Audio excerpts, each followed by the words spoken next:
கணவன் தானே புரிந்து கொண்டு நிறைவேற்ற வேண்டிய மனைவின் சின்ன சின்ன எதிர்பார்ப்புகள். அவர்கள் தப்பே பண்ணியிருந்தாலும் பொது இடத்தில் அவளை விட்டு கொடுக்காமல் பிறகு தனிமையில் அவளை கண்டிக்க வேண்டுமென்று எதிர்பார்ப்பார்கள். கால் வலிக்கிறதென்றால் சொன்னால் காலை கணவன் அமுக்கிவிடணும் என்று நினைப்பார்கள்.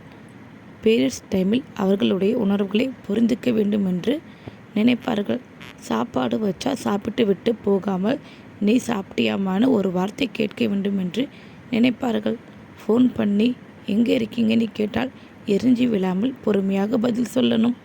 இவள் என்னுடைய மனைவின்னு எல்லாரிடமும் பெருமிதமாக சொல்லணும். உப்பு காரம் இல்லைன்னு குறை சொல்ல தெரிந்தவர்களுக்கு பாராட்டவும் தெரிய வேண்டும். வீட்டை சுத்தம் செய்யும்போது மனைவிக்கு உதவி செய்யணும்.